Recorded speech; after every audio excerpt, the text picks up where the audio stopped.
The deed arrived on a Tuesday morning, tucked beneath a cracked coffee mug on Florence Monroe's kitchen table, and when she unfolded it with trembling fingers and read her own name printed in careful ink at the top of the document, she sat down hard on the wooden floor and wept until the sun shifted across the room and touched her cheek like something gentle.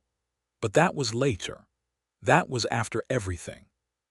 Before the deed, before the weeping, before Thomas Walker rode onto her land on a gray horse with a broken bridle, and a look in his eyes that she would spend the rest of her life trying to describe to anyone who asked, there was the problem of the territory itself, and the problem of being a woman alone in it, and the problem of 600 acres of New Mexico soil that belonged to her by every right she could name, except the only one that mattered in the year 1883.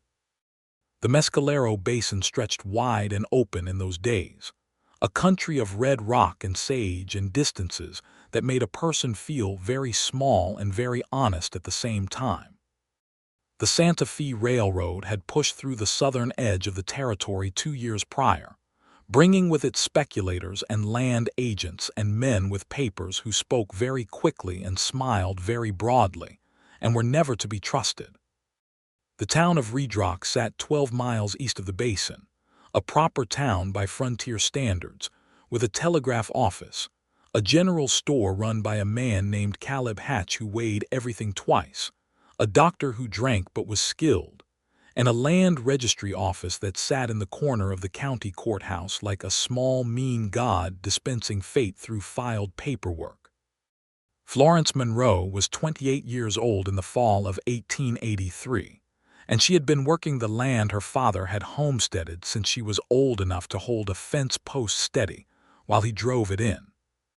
Her father, James Monroe, had died of a chest infection in the spring of 1882, leaving her the house, the cattle, the tools, the debts, and absolutely nothing else in any legal sense, because James Monroe had never updated his deed after her mother passed and Florence's name did not appear anywhere on the official land registry of Colfax County, New Mexico Territory.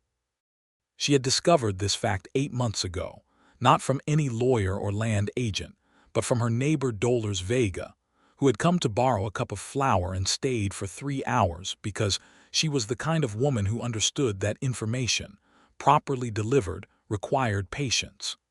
"You know what I heard at the Hatch store," Dolores had said, settling her wide frame into the chair across the table with the comfort of someone who lived there. "I heard that Amos Fielding is buying up every piece of land he can get his hands on in the basin, offering good money if you have papers, not so much if you do not." Florence had set down her mug. "My father's deed is filed at the courthouse." "Your father's deed," Dolores had said, with great precision and great kindness. "Not yours." Florence had gone to the courthouse the following Monday. The registrar, a thin, nervous man named Herbert Cole who wore the same brown vest every single day of his professional life, had confirmed what Dolores had suspected. The land was registered under the estate of James Monroe. Florence Monroe, as the sole heir, had a claim she could pursue through probate court. But until that process was completed, which could take many months and require an attorney and potentially a judge's review, the deed was legally in limbo. It was not in her name. What Herbert Cole had not told her, but what she learned 3 weeks later from a young lawyer named Philip Stokes, who had set up a small practice above the barber shop and charged very little because he was trying to build a reputation, was that Amos Fielding had already filed a competing claim on the property. He had found, through methods Philip Stokes described only as aggressive, a distant cousin of James Monroe named Gerald Monroe who lived in Kansas and had signed an affidavit claiming he was the legal heir to the land. Gerald Monroe had apparently never visited New Mexico in his life, but his signature was real and his claim was technically valid until a court ruled otherwise. Amos Fielding owned half of what would eventually become Colfax County. He had money from back east, investments in the railroad, and a legal team in Santa Fe that wore fine suits and spoke in ways that made judges feel they were being complimented even when they were being threatened. He wanted the Monroe land because it sat atop the best aquifer in the basin, a fact that every cattle rancher for 30 miles understood, and that Florence had understood since she was 12 years old standing barefoot at the edge of the creek. Her father had named Patience Creek because it ran slow and reliable through every drought. Philip Stokes had done what he could for nearly 7 months. He had filed paperwork and written letters and made 2 trips to Santa Fe and come back looking increasingly haggard. The probate process was moving, but slowly. Fielding's lawyers kept finding ways to file motions and create delays. Every week that passed without a ruling was a week Fielding's people spent trying to pressure Florence directly. There had been 2 visits from men she did not know, polite men with polite words and a quietness about them that was not peaceful. They had offered money the first time and spoken about how difficult it was for a woman alone to manage so much land the second time. And Florence had sent them both away with her father's rifle visible in the crook of her arm, which was not technically threatening since she never raised it, but which communicated certain things clearly enough. She had cattle that needed feeding, fence that needed mending, and a mortgage with the Raydrock Savings Bank that required a payment every first of the month with a reliability that made her jaw ache. She worked from before dawn until after dark, and she was very, very tired in the deep bone way that comes not just from physical labor, but from carrying the weight of something that should have been resolved already and was not. She had one hired hand, a boy of 17 named Ezra, who was strong and willing but not yet skilled enough to be trusted with the more complex repairs, and whose mother in town expected him home for supper. She had Dolores Vega as a friend and neighbor, whose husband Rodrigo ran their own cattle operation a mile south and occasionally sent one of their sons to help with heavy lifting. She had her own considerable stubbornness, which her father had called her finest quality and her worst. And then, on a Wednesday morning in early October 1883, Thomas Walker rode onto her land. She was in the east pasture when she heard the horse, working on a section of fence where 2 posts had rotted through at the base and needed replacing. She heard the hoofbeats before she saw him, and her first thought was that it was one of Fielding's men again, and her second thought was to locate the rifle she had leaned against the fence post 6 feet away. She had reached the rifle and turned by the time he crested the low rise and came into full view. He was on a gray horse that had clearly been ridden hard for some days. The horse's flanks were dusty, and its bridle was wrapped with a length of rawhide at the cheekpiece where it had cracked, a repair that was functional but clearly temporary. The man himself was tall in the saddle, broad-shouldered, wearing a duster that had seen considerable weather and a hat that had been good once and was still respectable.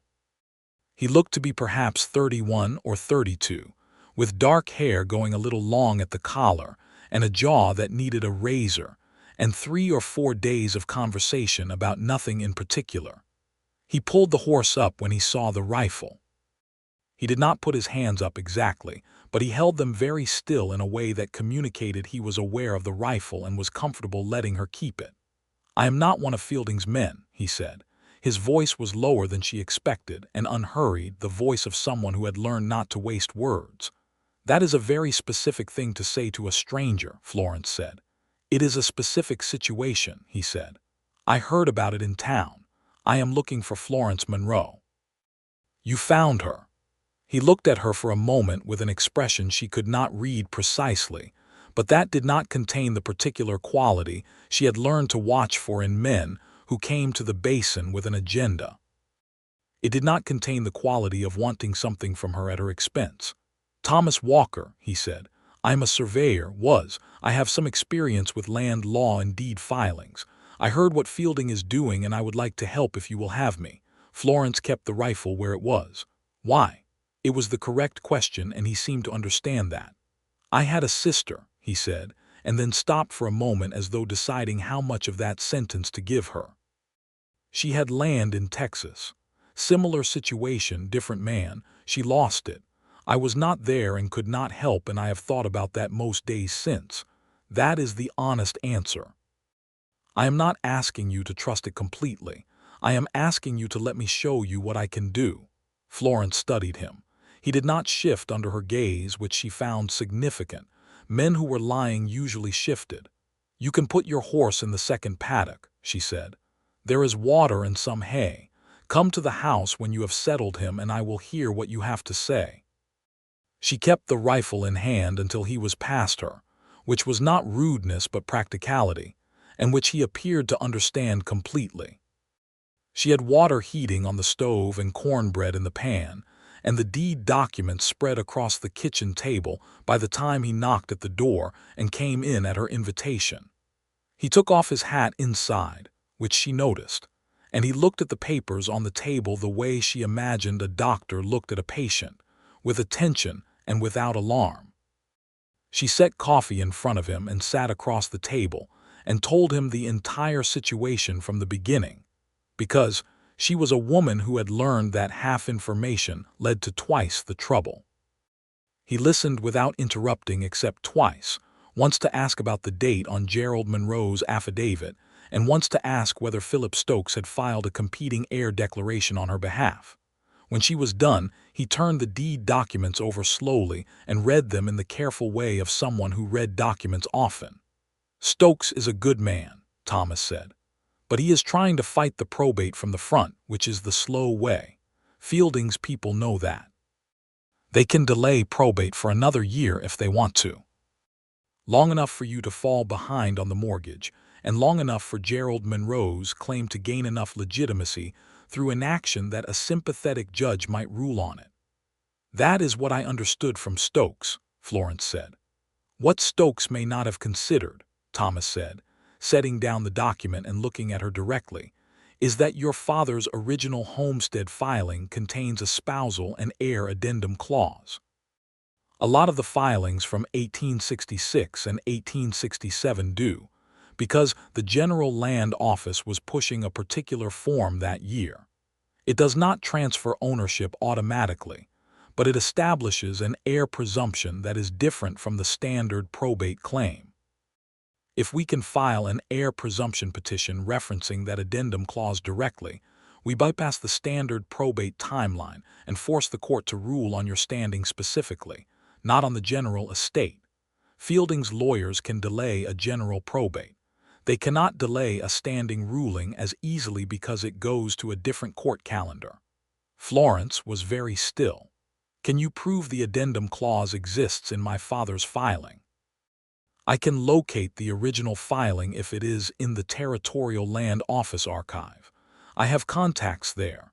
I can have someone pull the original registration document within a week if the archive is organized the way it should be. And if it is not, then we find another approach," he said simply, "but I think it is there." She looked at him across the width of the table and the spread of papers that represented her entire life's foundation. He looked back at her and did not look away. "You can sleep in the barn," she said. "There is a clean cot in the tack room. Ezra uses it occasionally when work runs late. I will pay you what I can, which is not much currently, and feed you while you are here." "Room and meals is sufficient," Thomas said. "I mean that." "I will decide what is sufficient when I know what you have actually done," Florence said, which made something change very slightly at the corner of his mouth, not quite a smile but near it. He started the next morning.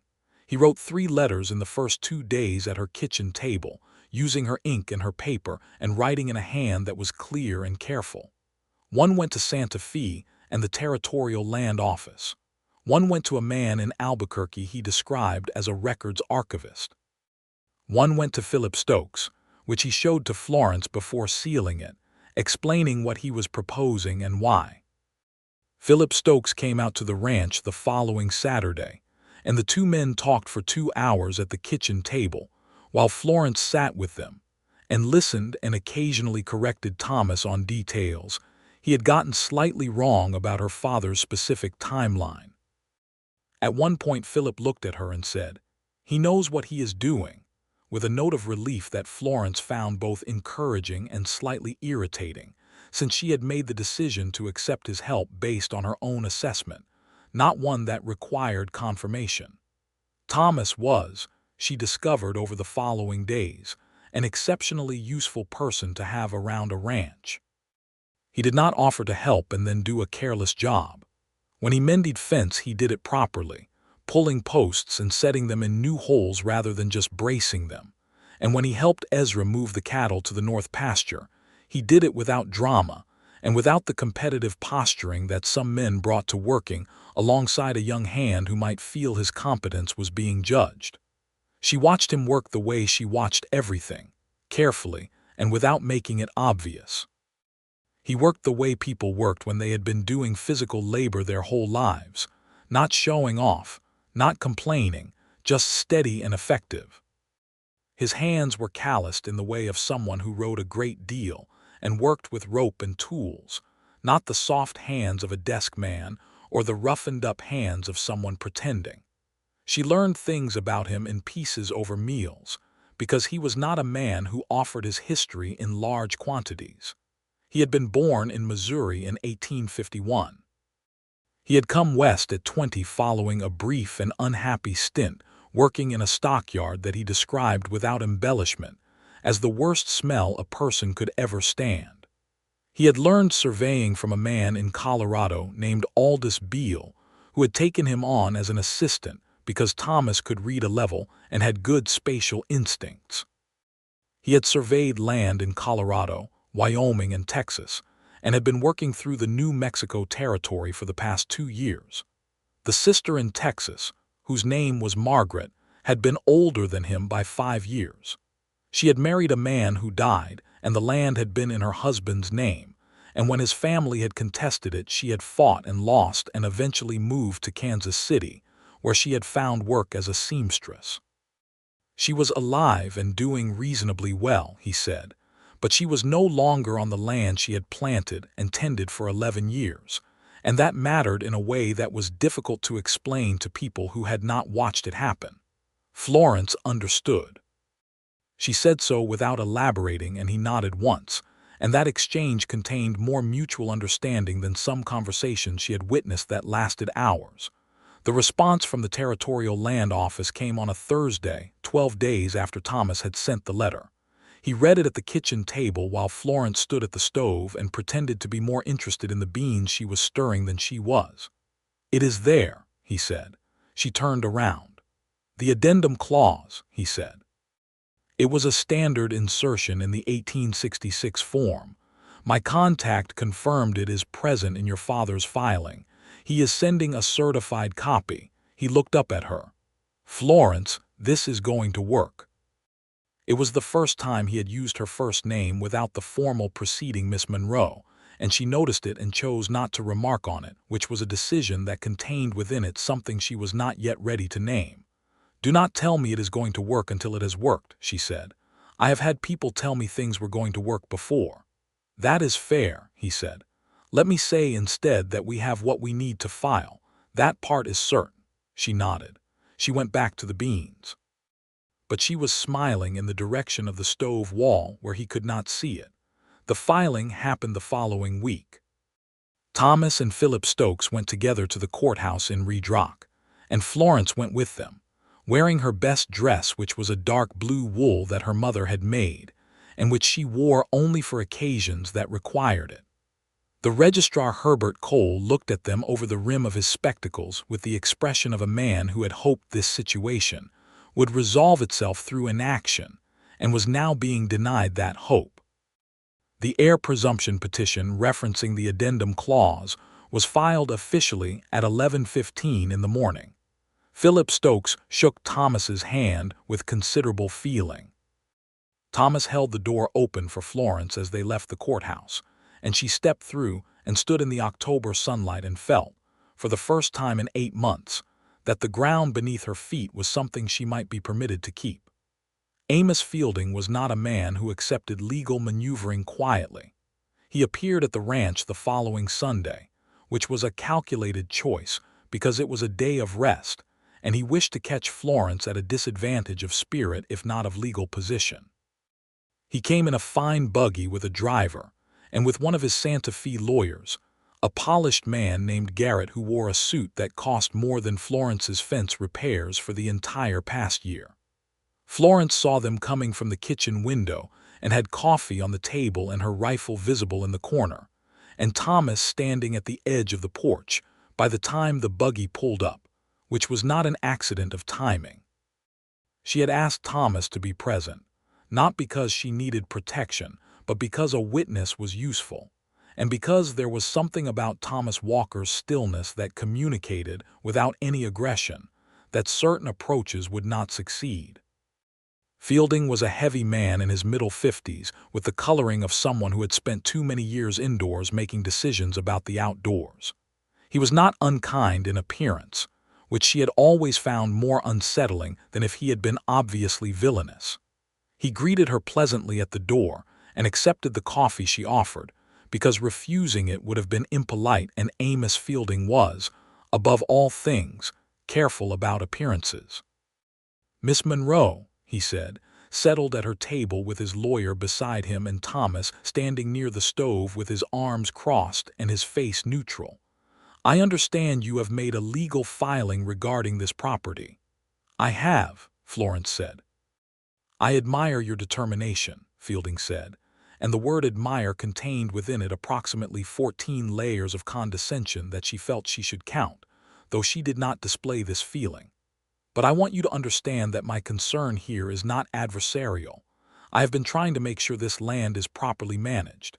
It is a significant piece of territory, and a woman alone manages it quite well," Thomas said from the stove. Fielding looked at him with the look of a man recalculating. "And you are?" "Thomas Walker. I'm helping Miss Monroe with the land survey documentation." "I see." Fielding's lawyer Garrett was writing something in a small notebook. "Mr. Walker, have you filed any documents professionally in relation to this property?"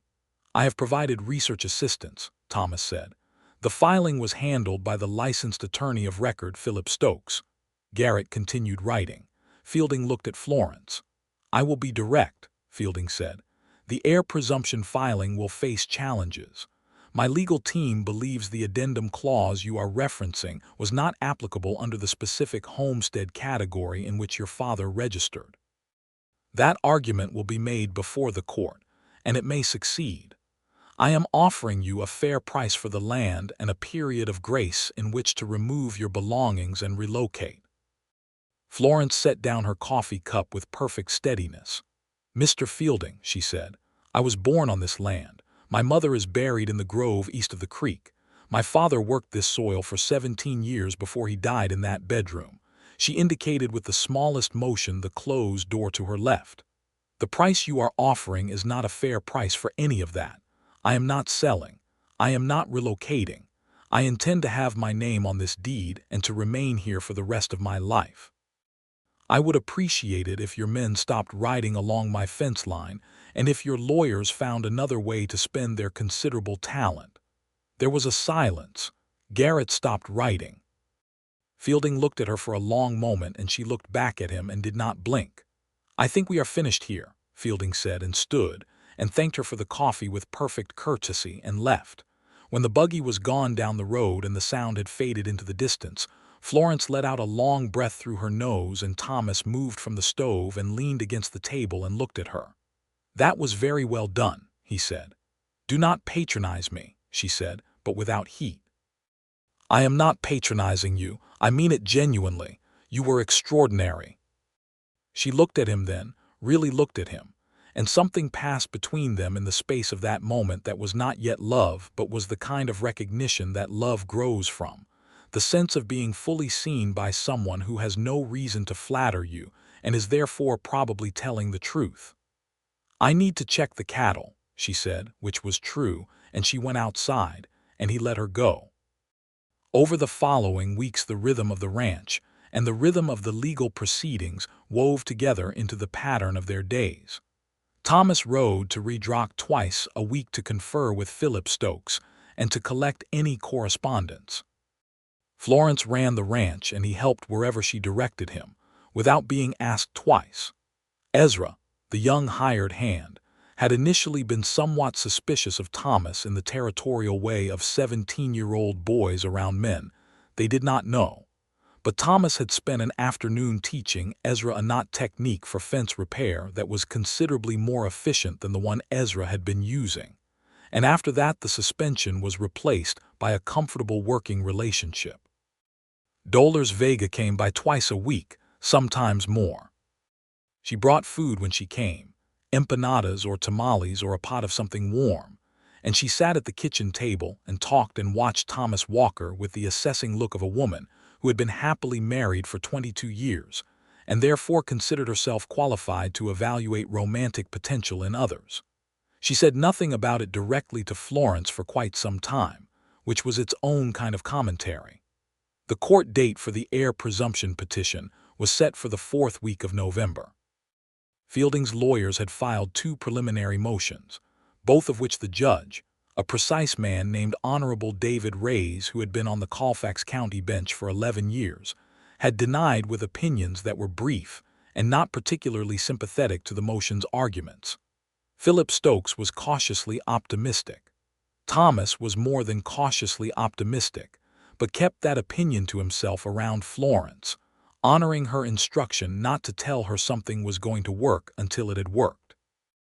On a cold, clear evening in early November, about 6 weeks after Thomas had first ridden onto the property, Florence was sitting on the porch after supper watching the stars come out over the basin, which was something she did when the work was done and the day required processing. She heard the tack room door close and his boots on the path, and then he came around the corner of the house and stopped when he saw her. "I am sorry," he said. "I did not mean to intrude." "You are not intruding," she said, and she meant it, which was somewhat new, because for most of the preceding 6 weeks she had maintained a careful interior line between welcoming his presence and wanting it, and those two things had been slowly converging in a way she was not entirely certain what to do about. He sat on the step below where she was sitting and leaned his forearms on his knees and looked out at the same darkness she had been looking at. "Tell me about your sister," she said. It was the kind of question that appears out of nowhere and usually means something has been thinking beneath the surface of conversation for a long time. He was quiet for a moment, which she had learned meant he was organizing what he actually wanted to say rather than what came easiest. "Margaret was the one who raised me mostly," he said. "My parents died when I was 9. She was 14 and she kept us together. She worked, she kept the house, she made sure I went to school when there was a school to go to. When she married Robert, I was 15 and I thought Robert was the finest man alive because he treated her well, and that was, at that time, the most important quality a man could have." He paused. "He was a good man. He died of a fever in the summer of 1875. And when his family contested Margaret's right to the land and the court sided with them, I was in Colorado and I got the letter 2 weeks after it had all been decided, after she had already been told to leave." "You could not have stopped it from Colorado in 2 weeks, Florence said. "No," he said, "but I have spent a long time wishing I had been closer, wishing I had known sooner. Wishing I had understood enough about the law at that point to have helped her file something beforehand that would have made the challenge harder." He looked down at his hands. "I understand the law better now." "You do," Florence said. "I want you to keep this land," he said, and the directness of it, the simple weight of it, made her throat feel strange. "I know," she said. "I can tell." They sat in the cold, clear dark of the New Mexico night and said nothing for a while, which was a kind of conversation all its own. "Thomas," she said eventually. "Yes. Why are you not married?" It was a direct question, and she asked it directly, which was her way. He did not seem offended or startled. "I have been moving too much," he said. "Surveying takes you from place to place, and I have not stayed long enough anywhere to build anything that would be fair to ask someone to wait for." "And now," she said. He turned and looked up at her. There was enough moonlight that she could see his face clearly. "Now," he said slowly, "I am not entirely sure I want to leave." She held his gaze for a moment that felt significant and somewhat terrifying, and then she looked back out at the stars. "Good night, Thomas," she said. "Good night, Florence," he said, and went back to the tack room. She sat on the porch for another full hour after that, thinking about things she was not yet ready to say out loud. The week before the court date, Fielding made one more attempt. It was not another polite visit with a lawyer. It was subtler than that and meaner. A man from the Redrock Savings Bank named Morton arrived with a letter informing Florence that the bank was calling in the note on the property mortgage, citing a clause related to title uncertainty. This was technically within the bank's legal rights under the specific loan agreement her father had signed, though it had the quality of a weapon deployed on behalf of someone with enough money to motivate a bank officer. Florence read the letter twice, then set it on the table and looked at Thomas, who read it in turn. His jaw tightened. "This is Fielding," he said. "Not the bank acting independently. Someone pressured them." "I know," Florence said. "The question is what I do about it." "How much is the remaining note?" She told him the number. He was quiet for a moment in the way that meant he was deciding something. "I have savings," he said. "From surveying work over the past several years, I have not spent much. I live simply." He met her eyes. "I can pay off the note." Florence stood up from the table. "No," she said. "Florence, no," she said again, more firmly but without anger, facing him across the table. "I understand what you are offering, and I understand the spirit in which you are offering it, and I am telling you no. I will not have my land held by anyone's money but my own. If I cannot keep it on my own terms, then the problem is not solved, it is only deferred." He looked at her for a long moment. "That is proud," he said, and his voice was not critical, only observing. "Yes," she said, "it is." "All right," he said. "Then what do you want to do?" She thought about it with her hands flat on the table and her eyes on the window that faced east toward Patience Creek. "I want to go to the bank," she said. "And I want to speak with Morton directly, and I want to know exactly when the note becomes due under the called terms, because there will be a notice period required. And I want to write to my cattle buyer in Albuquerque and find out if he can advance payment on the spring cattle he has already agreed to purchase." "That is a good plan," Thomas said. "I know," she said, but not unkindly.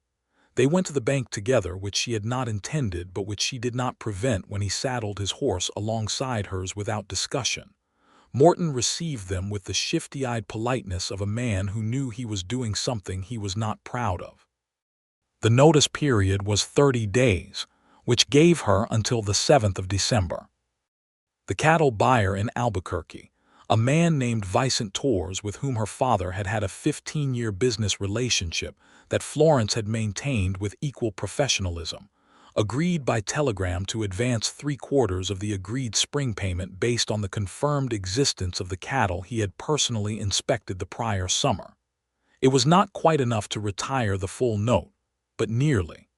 Thomas said nothing further about his savings. He instead spent 2 evenings writing letters to a property investment group in Denver that he knew, explaining the situation in the terms of an investment opportunity.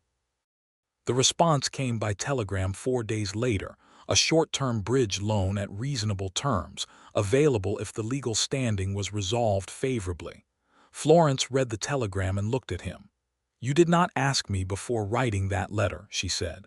"No," he agreed. "I wanted to know if the option existed before I presented it. If you do not want to use it, you do not have to. It is simply an option." She thought about the difference between someone making a decision for her and someone locating a door and telling her it was there. "That is different from the savings offer," she said. "I know," he said. "That is why I did it this way." She looked at him for a long moment with something that was almost warm. "You are a very thoughtful man," she said, and the way she said it was different from a simple compliment. It was more like a discovery. He looked at her and did not say anything for a moment, and then he said quietly, "You are the most remarkable person I have met in 10 years of territory work." The silence that followed was warm in a way that the November air was not. She looked away first. She always looked away first, because she was a woman who had been self-sufficient for a very long time, and some defenses do not drop quickly even when you wish they would. The court date arrived on a cold Monday morning, the 23rd of November 1883. Florence wore the blue wool dress again. Thomas rode beside her on the gray horse, whose bridle he had properly repaired 3 weeks prior, and Philip Stokes met them at the courthouse steps with a leather satchel full of documents and an expression of controlled professional confidence. The courtroom in the Red Rock courthouse was small and wood-paneled and smelled of pine resin and old paper. Judge David Reyes sat at the bench with the patient authority of a man who had seen a great many arguments and reserved his opinion for the moment his ruling required it. Fielding was there with Garrett and one of the Santa Fe lawyers, a taller man named Whitfield who had a voice designed for large courtrooms and used it even in small ones. Philip Stokes presented the heir presumption petition and the certified copy of the addendum clause from the original 1866 homestead filing. Thomas sat in the gallery and Florence sat at the table beside Philip Stokes, which was her right as the named petitioner. Whitfield argued that the addendum clause was non-binding under the specific registration category, and that Gerald Monroe's affidavit established a competing heirship that required standard probate resolution. He argued this well and at length, which was what his fees purchased. Philip Stokes argued that the addendum clause was a specific legal instrument that predated and therefore governed the heirship question independent of probate, and that Gerald Monroe's affidavit was based on the false premise that James Monroe had no direct surviving heirs in the territory, a premise that was demonstrably untrue given that Florence Monroe had been resident on and operating the property continuously since her father's death. Judge Reyes asked 3 questions. They were precise and legal, and Florence understood most of them and watched his face and understood nothing from it, which she supposed was the mark of a good judge. The ruling was not immediate. The judge recessed and said he would issue a written ruling within 7 days. 7 days. Florence walked out of the courthouse and stood in the cold sunlight and breathed. Thomas came down the steps behind her and stood beside her. 7 days, she said. 7 days, he agreed. They rode back to the ranch in a silence that was not uncomfortable, but that held within it the particular weight of things that might happen and things that might not, suspended in time and not yet resolved. That evening, Dolers came with a pot of postle, and she and Florence sat at the table after supper, and Thomas was in the tack room giving them the space he had learned to read accurately, and Dolers looked at Florence over the steam rising from her bowl and said, without preamble, "That man is in love with you." Florence did not look up from her own bowl. "Do not start this, Dolers." "I am not starting anything. I am describing a thing that is already happening. It has been happening for 6 weeks.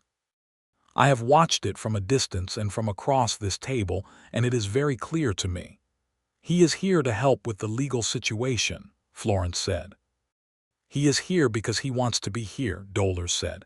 "The legal situation is the reason he came. It is not the reason he is still here the way he is still here." She paused. "And what about you?" Florence looked up then. "What about me?" she said. "Florence Monroe," Dolers said, with the firmness of a woman who had known her for many years and was not going to accept a deflection. "What about you?" Florence was quiet. Outside the window the wind was moving across the basin, and the sound of it was familiar and constant, the sound of the land that was hers. "I am afraid," she said quietly, and it was the most honest thing she had said in months, possibly years. "Of what?" "Of needing someone," she said. "I have been alone here for 2 years. I have managed. I have handled everything. If I begin to rely on him and then he leaves, the loss will be larger than just the practical assistance. Do you understand what I am saying?" "Yes," Dolers said. "I understand exactly what you are saying." She reached across the table and put her hand over Florence's. "But I also think you are describing a fear, not a certainty. And I think that man out there in your tack room is not planning to leave." Florence looked at the closed door and said nothing. "Just consider it," Dolers said. "That is all." 3 days into the 7-day wait, on a Thursday afternoon that was clear and cold enough to see your breath, Florence was at the creek checking the water level in the irrigation channel when she heard footsteps behind her and turned to find Thomas coming down the bank carrying 2 mugs of coffee, which required some care on the uneven ground. He handed her one and stood beside her looking at the creek. "Patience Creek," he said. "Your father named it." "Yes," she said. "It is a good name." He said there was nothing in this territory that rewarded impatience, she said. "The land does not hurry for you. You learn to match its pace or you break yourself against it." Thomas looked at the water running quiet and brown and steady over the smooth stones. "He sounds like someone I would have liked," he said. "You would have," she said. "He was a difficult man in many ways, proud, stubborn, not good at saying what he felt directly. But he was honest and he was fair and he worked as hard as any man I have ever seen, and he taught me everything he knew without once suggesting that I should know less of it because of my gender." "That is a rare thing," Thomas said. "I know," she said.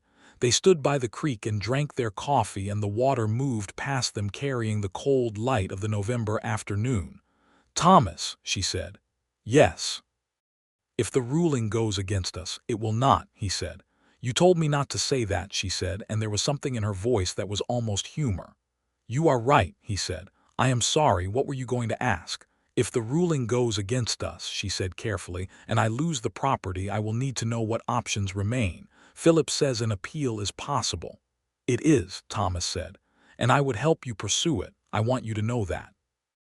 Whatever the ruling is on Monday, I am not going anywhere unless you tell me to." She turned and looked at him. The cold air was turning his breath to small clouds, and he was looking at her with that same directness she had been trying to properly categorize for 6 weeks and failing, because it did not fit neatly into any category she had previously encountered. "I am not going to tell you to go," she said. It was not everything she might have said. It was not yet what Dollars had pushed her toward. But it was something, and he heard it as something, and something moved across his face that was quiet and certain and very warm. "Good," he said, and they finished their coffee by the creek as the afternoon light went golden and low over the basin. The ruling arrived on a Monday. It arrived as a written document delivered by a courthouse writer on a bay mare, which was how Judge Ray's operated. The writer handed it to Florence at the porch and tipped his hat and rode away without waiting for a reaction, which Florence supposed was a professional courtesy since he had no idea what it said, and a neutral departure avoided any uncomfortable moment. She stood on the porch with the envelope in her hands. Thomas came out of the barn. He stopped when he saw her. She looked at him, and then she looked at the envelope, and then she opened it.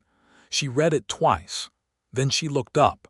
"He ruled in my favor," she said, and her voice was not entirely steady.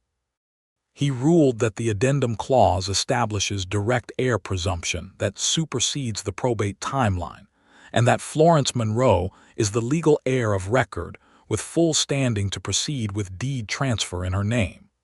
Gerald Monroe's affidavit is dismissed as insufficient challenge to a direct heir in continuous residence. Fielding's competing claim is denied." Thomas walked toward her from the barn, and she walked toward him from the porch, and they met in the middle of the yard, and she held the paper out, and he took it and read it, and when he looked up his eyes were bright in a way she had not seen in him before. "Florence," he said. "I know," she said. And then she did something she had not planned and would not have predicted herself doing 3 months ago. She stepped forward and put her arms around him, because the body knows before the mind announces itself, and he wrapped his arms around her and held on, and they stood in the yard in the cold November light with the paper between them and the creek running in the distance and the cattle in the far pasture, and the whole of the land that was hers stretching away in every direction. She was shaking slightly, which she chose to attribute entirely to relief. He held her and said nothing, which was exactly right. After a moment she stepped back and straightened and looked at him with eyes that were bright but not spilling, because she was Florence Monroe and she had a certain standard to maintain. "We need to get to the courthouse," she said. "Yes," he said, "we do. And then we need to get to the bank." "Yes. And I need to write to Gerald Monroe and tell him that his claim is dismissed, which I plan to do in very polite terms because the man was likely being used by Fielding and probably does not even fully understand what he signed." "That is a generous interpretation," Thomas said. "It is the interpretation that allows me to feel charitable about the situation," she said. "I find charity is easier to maintain when the victory is yours."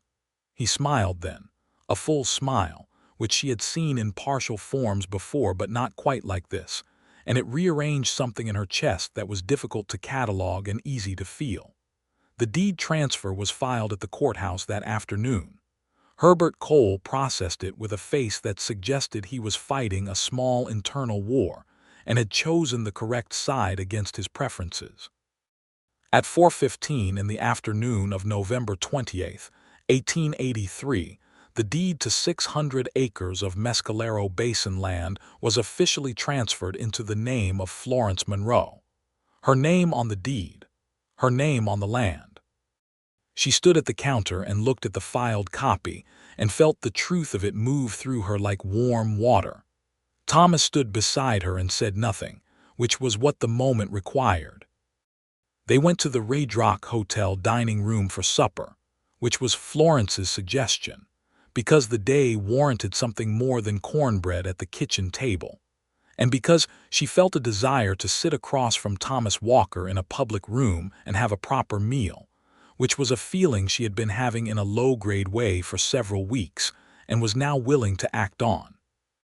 They had beef stew and biscuits and coffee, and Philip Stokes joined them for the first part of the evening, toasting the ruling with considerable warmth and genuine pleasure that the right outcome had occurred. He left early because his wife was expecting him, and then it was just Florence and Thomas at the table in the warm dining room with the oil lamps making everything the color of old honey. Thomas said, "What will you do now?" "What I have always done," she said. "Run the ranch. Improve the pasture on the north side where the soil has gone thin. Think about whether the herd size should increase." "You will need more help," he said. "I know. I have been thinking about hiring properly for the spring." He turned his coffee cup in his hands. "I could stay," he said, "if you wanted that, not as hired help, or not only as that." He looked at her. "I'm not saying this well." "You are saying it quite clearly," she said. "I am saying that I have no desire to leave this particular place," he said, "and a significant desire to remain near this particular person. And I am aware that I arrived on your land 6 weeks ago uninvited and have placed myself thoroughly in the middle of your life, and I understand if that is not what you want. But I thought honesty was overdue." "Honesty is never overdue," she said. "Florence," he said. "Thomas," she said. "May I court you properly?" he said. "Not half of a thing, not implicitly. I am asking you directly." She looked at him across the table in the lamplight. He was looking at her with everything available in his face, all of it unhidden, which she had discovered over 6 weeks was his truest quality. He did not hide things. He said what was true with whatever words he could find for it. "Yes," she said. "You may." She watched the tension go out of his shoulders in a way that told her he had been carrying it for some time. "Thank you," he said, which made her want to laugh, and she did. A small surprised laugh that she did not bother to suppress. "You are thanking me," she said. "I am relieved," he said, and the honesty of it made her laugh again. They rode home in the cold dark of a New Mexico November night, side by side, and he walked her to the porch and said good night, and she went inside and stood with her back against the closed door and smiled at the dark ceiling of the room that was hers, in the house that was hers, on the land that was finally, legally, officially hers. Then she went to sleep for the first time in 8 months, without the particular weight that had been living in her chest. The next morning she woke early as always before dawn and went to start the stove and found a note on the kitchen table weighted down with her coffee mug. She picked it up. It was in Thomas's handwriting. It said, "Florence Monroe, deed holder, Mescalero Basin, Colfax County, New Mexico Territory." Just that. Her name and her address and her title. She stood in the pre-dawn dark of her kitchen and read it 3 times, and then she folded it very carefully and put it in the small cedar box where she kept things that mattered. December came in cold and definitive. The banknote was settled between the cattle advance from Vicent Tours and a small loan Florence took from the Denver Investment Group on the favorable terms Thomas had arranged. a loan she intended to have paid back within 18 months and did. Fielding did not attempt further legal challenges, which Philip Stokes attributed to the strength of the ruling, and which Florence attributed to the same thing, but also to the possibility that Judge Ray's written opinion had left Fielding's attorneys with very little ground to appeal on. Fielding himself sent a brief formal letter through his lawyers acknowledging the court's ruling, which Florence received and noted and filed, because whatever he was personally, he had accepted the legal outcome, and she would not be the kind of person who continued a war after the battle was decided. Thomas courted her with a thoroughness that was entirely in keeping with his character. He was not showy about it. He did not bring flowers from the town florist, which would have been a 6-hour round trip for something that would wilt. He brought her a surveying compass he had traded for in Riedrock, beautifully made, because she had mentioned once in passing that she had always wanted to understand proper land measurement. He sat with her in the evenings and played chess on the set her father had made by hand, and he lost the first 3 games and won the 4th by a strategy that she had not seen coming, and she had looked at him across the board with new respect, and he had looked back with the quiet particular pleasure of a man who had been waiting for the right moment and had chosen it well. He began taking Sunday dinners at the Vega household with her, which Dollars had made inevitable by inviting them both at the same time with a casualness that was entirely calculated. Rodrigo Vega was a man of few words but warm handshakes, and he and Thomas found common ground in a long conversation about cattle water management that went well past the meal and into the evening, and Florence sat with Dollars and watched the men talk and felt something settling around her like a coat that fit. "You look happy," Dollars said. "I feel different," Florence said. "Not entirely used to it yet." "You will get used to it," Dollars said. On a Sunday in early January 1884, they rode out to check the north pasture fence, which was a practical thing that needed doing and which they had been planning for the week, and they were working along the fence line in the bright cold of a January afternoon when Florence's horse spooked at something in the brush and stepped sideways, and she went off. Not a bad fall. She caught herself on one hand and one knee. But Thomas was off his horse and beside her before she had finished processing what had happened. He put his hands on her arms and looked at her with an expression that was so completely unguarded that it was almost difficult to look at directly. "I am fine," she said. "Truly. My pride is the only thing actually damaged." He did not move back immediately. He stayed exactly where he was with his hands on her arms and looked at her face with all of his feelings completely visible, which was a lot of feeling. "I know," he said.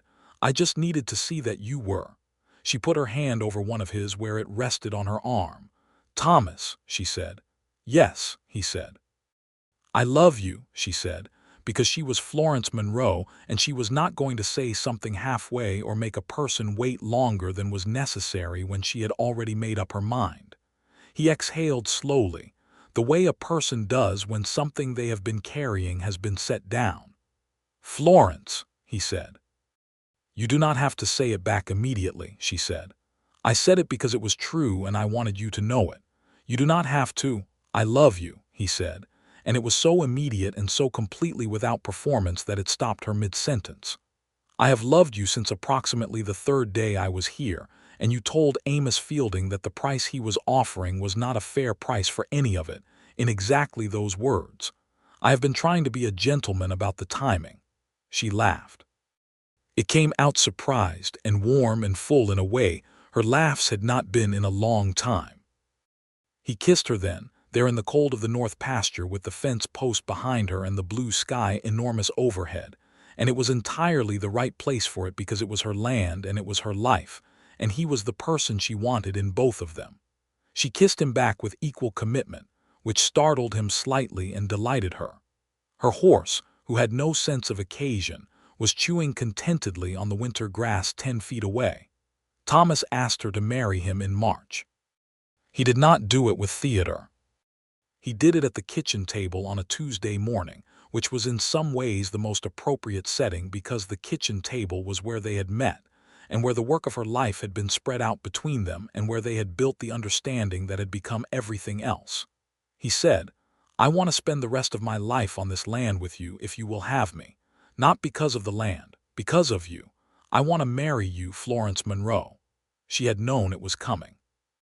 She was a perceptive person, and she had been watching him work his way toward the question for several weeks. She had been working her way toward her answer for approximately the same amount of time, which was to say she had known the answer for months and was simply waiting for the question to catch up. "Yes," she said. "You did not have to think about it," he observed. "I thought about it in February," she said. "I try not to repeat thinking that has already been done adequately." He took her hands across the table and held them and looked at her with everything in his face. "I want this to be your home," she said. "Not in the way where I am the holder of something and you are a guest in it. I mean your home. I want your name to mean this place the way mine does." "It already does," he said. "It has for months."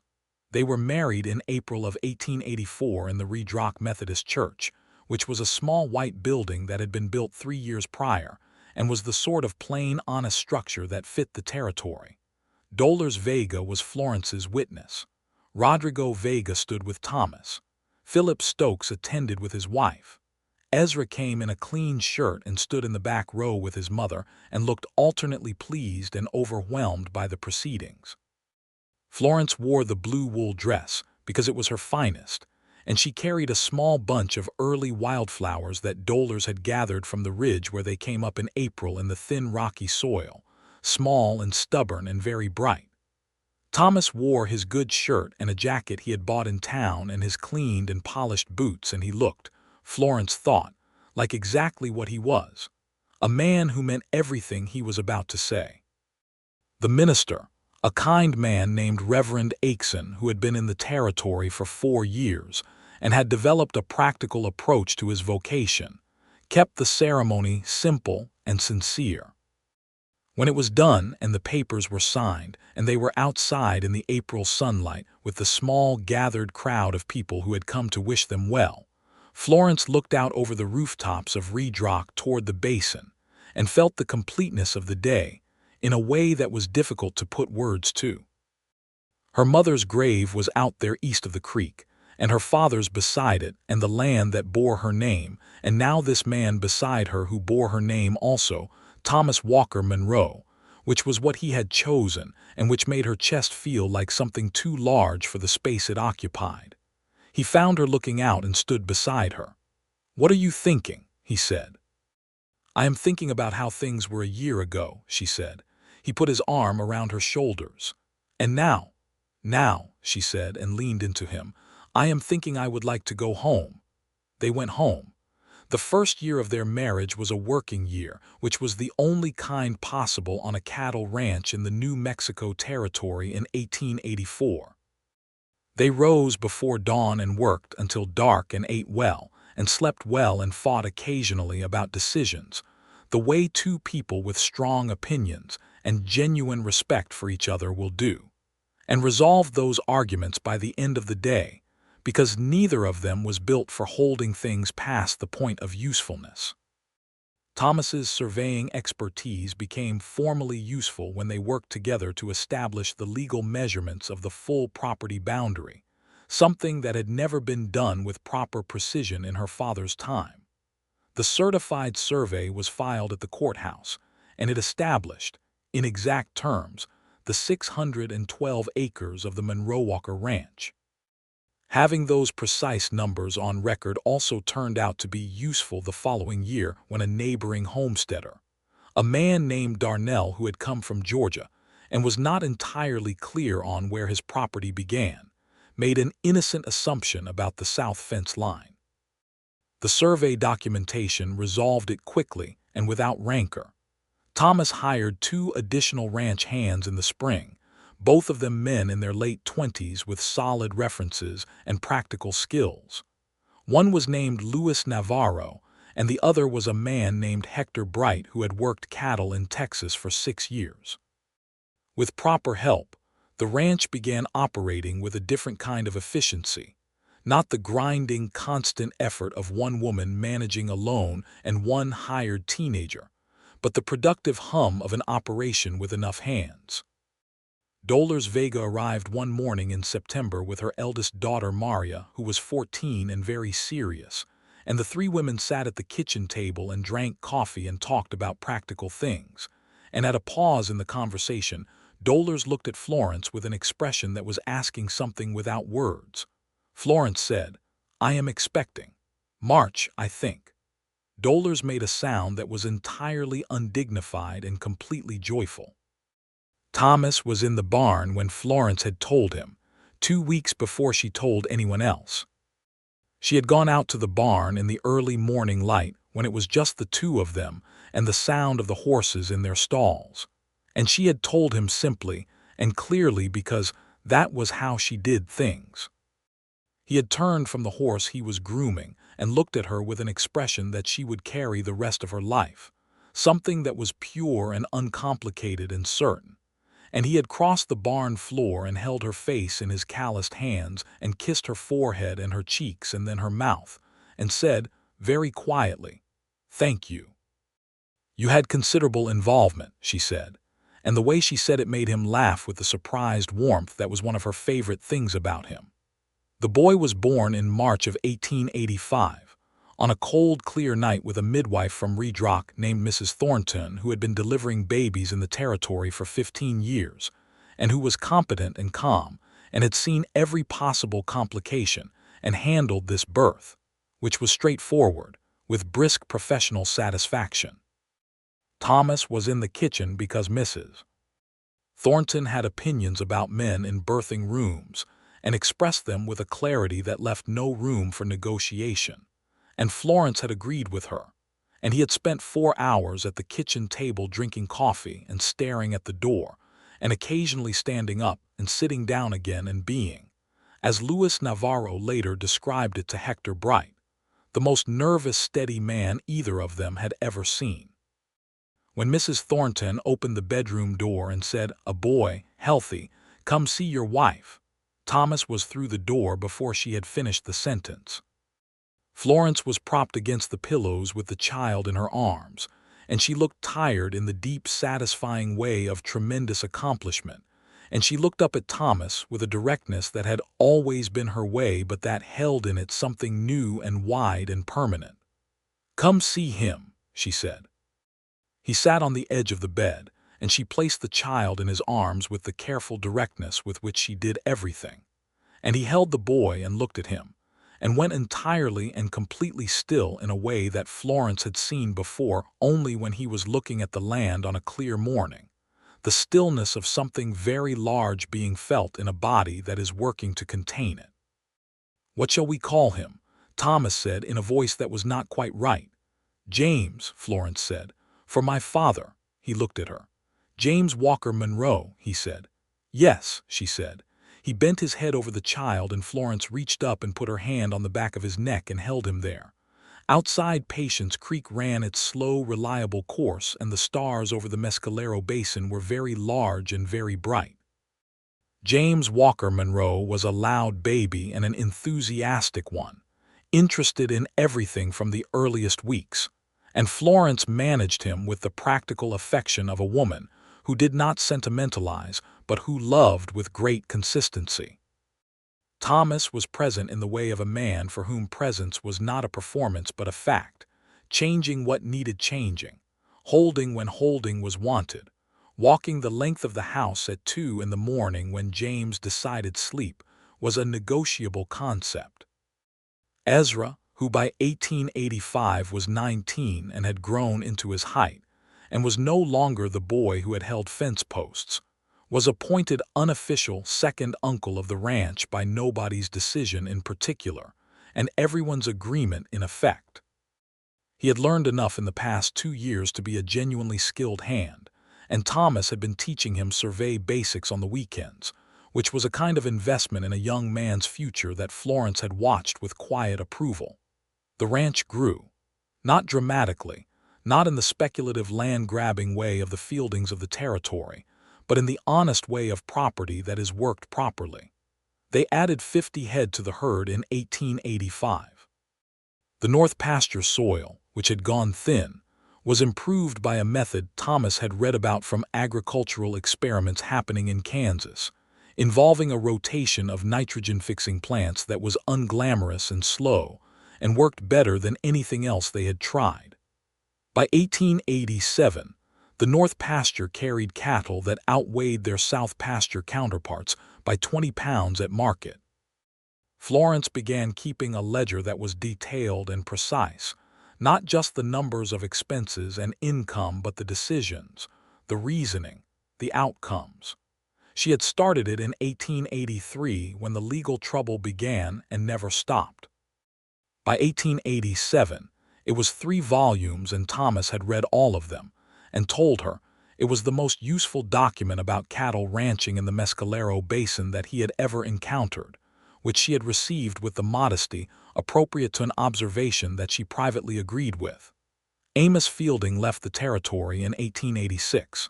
It was announced in the Red Rock Courier without fanfare. He had sold his interests to an Eastern corporation and relocated to Denver. Florence read the notice and thought about the people in the basin whose land had not been defended as successfully as her own, and the thought sat uncomfortably with her for some time. She mentioned this to Thomas on a Sunday evening and he listened and thought about it. "There is not much to be done about the past decisions," he said, "but there are probably people now in the same situation you were, people with land they cannot hold because the legal system is built in ways that work against them." Florence looked at him. She had been thinking the same thing. "Philip Stokes is good," she said, "but he is one man. He is one man who now has very clear experience with a particular kind of case," Thomas said. Florence wrote to Philip Stokes the following week. She asked whether he would be interested in establishing a more formal practice around land rights in the territory, and whether there was a way the Monroe Walker Ranch could provide support, financial or practical, for cases involving small landholders who could not otherwise afford legal representation. Philip Stokes wrote back with considerable enthusiasm and the practical observation that he would need at least a part-time clerk and access to someone with survey expertise who could document existing land situations for legal filings. Thomas volunteered the survey expertise without being asked. Florence provided initial funding for the clerk, a young woman named Abby who had been working at the Hatch General Store and had a remarkable memory and very fast hands with a pen. This was not a grand transformation of the territorial legal landscape. It was one lawyer with better support taking on cases he might otherwise not have been able to handle. But between 1887 and 1891, Philip Stokes filed successful heir claims and deed corrections for 11 families in the basin, 6 of them Mexican-American families, whose land situations had been complicated by the chaotic transition of New Mexico from Spanish land-grant territory to American legal jurisdiction, which was an ongoing injustice in the territory that the law was only beginning to address, and not yet addressing well enough. 3 of those families had been targets of pressured purchases by corporate land interests in the aftermath of Fielding's departure. None of them lost their land. Florence was aware that these were small victories in the face of larger systemic problems. She was aware that the legal framework of the territory was not built for the benefit of everyone who lived and worked within it, and that her own victory had required a combination of timing, expertise, and the kind of stubborn fighting that not everyone had the resources or support to maintain. She said as much to Dolores Vega one afternoon while James, who was 4 by this point and obsessed with horses, ran between them in the yard. "It is not enough," Florence said, watching him run. "No," Dolores agreed, "it is not enough, but it is something, and something done honestly is worth doing." "My father used to say that," Florence said. "Wise man," Dolores said. In the spring of 1888, Florence told Thomas that she was expecting again. This time she told him in the kitchen over breakfast, the most ordinary possible setting, which was exactly right for the second time because, What had been an enormous revelation the first time was now a beloved familiarity. He looked at her across the breakfast table with the same expression he always wore when something mattered completely to him, which was the one where he looked slightly like he might say something, and then did not because words were not adequate, and he reached across the table and took her hand. "March again," he said. "November," she said. "I have better timing this time." He turned her hand over and pressed his lips to her palm and held it there. This child was a girl, born in November 1888, loud and demanding from her first breath, with Florence's eyes and Thomas's coloring, and an expression of permanent assessment that Mrs. Thornton, who had come back for the occasion, said she had never seen on a newborn before and found both admirable and slightly alarming. They named her Catherine Rose Monroe Walker, and she was called Kate from the first week by everyone including James, who was 3, and felt strongly about having opinions on his sister's name. James Walker Monroe was a serious child who became a thoughtful boy. He walked the fence lines with his father by the time he was 5, and understood the compass by the time he was 7, not perfectly, but with the engagement of a person in whom something genuine has been sparked. He had his mother's manner of asking questions that were inconveniently exact, and his father's patience in waiting for answers, which combination made conversations with him at 7 years old a remarkable and occasionally exhausting experience. Kate was different. Kate was quick and physical, and frequently somewhere she was not supposed to be. She climbed the fence before she walked reliably. She followed Luis Navarro around the barn so persistently that he began narrating his work aloud for her benefit, teaching her the names of tools and rope techniques before she was 4. By the time Kate was 5, she could identify every animal on the property by name and disposition, and had opinions about all of them. Florence and Thomas watched their children with the deep, particular attention of parents who know the time is moving faster than it appears to, and who have chosen to notice as much of it as possible. The ranch in 1891 was a different place from what it had been in 1883. Not unrecognizably different, because its character came from the land which did not change on any human timeline, and from Florence, who had shaped everything around a consistent set of values and methods. But it was fuller. The house had been expanded, a proper 2-bedroom addition built in 1886 that Thomas and Louis and Hector had constructed over 3 weeks in the summer, the sound of hammering carrying across the basin in the bright July heat. The barn was in better repair than it had been in James Monroe's time. The herd was healthy and properly sized. The north pasture was one of the most productive in the basin. On a September morning in 1891, Florence was at the kitchen table with the ledger when Thomas came in from the barn and poured himself coffee and sat across from her. She looked up. He looked at her in the specific way of someone who has been thinking about something and has decided to say it. "What?" she said. "I want to tell you something," he said. "You do not usually announce that you are about to tell me something," she said. "You usually just tell me." "This requires announcement," he said. He looked at his coffee cup and then at her. "When I rode onto this property in October of 1883, I was a man who had been moving for 11 years and had convinced himself that was the natural condition of his life. I was right about the surveying work. I was wrong about the movement. I was wrong about thinking that the not staying was who I was rather than a thing I was doing, because I had not yet found the place where I wanted to stop." Florence set down her pen. "I want you to know," he said, "that there is not a single day I do not understand what it means to be here, on this land, in this house, with you." He paused. "With James and Kate. With Dolores and Rodrigo across the south fence, and Ezra, who is now better at fence repair than I ever was, and Louis, who is teaching our 4-year-old daughter to tie a bowline hitch." He met her eyes. "This is the truest thing that has ever been true about my life." Florence looked at him for a long moment. "Thomas," she said. "Yes." "I know," she said. "I know it is. It is the truest thing about mine also." She reached across the table, and he took her hand and held it in the way he always held her hand, with a careful attention that, after 8 years of marriage, still communicated the same thing it had communicated the first time, which was that he knew the value of what he was holding and did not intend to be careless with it. Outside, James was calling something across the yard to Ezra. Inside, somewhere in the house, Kate's small footsteps were moving with characteristic purpose toward something she had decided needed investigating. Patience Creek ran outside, steady as always, carrying the cold September light through the basin that was theirs. Florence Monroe had her name on the deed. She had put it there with a fight and with help, and with the kind of love that builds itself from work and honesty and mornings that require getting up before dawn regardless of how difficult the night before has been. And it was the most solid thing she had ever stood on, and it would hold. The deed was in the cedar box now.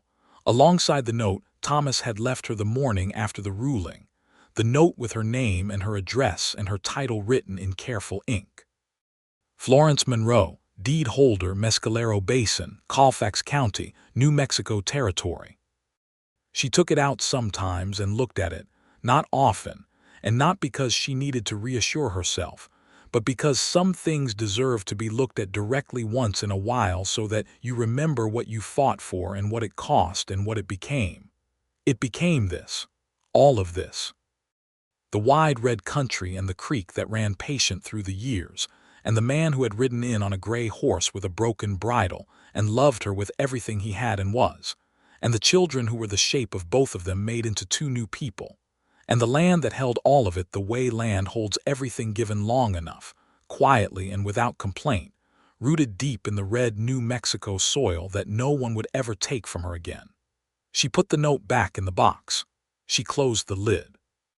She went back to the ledger.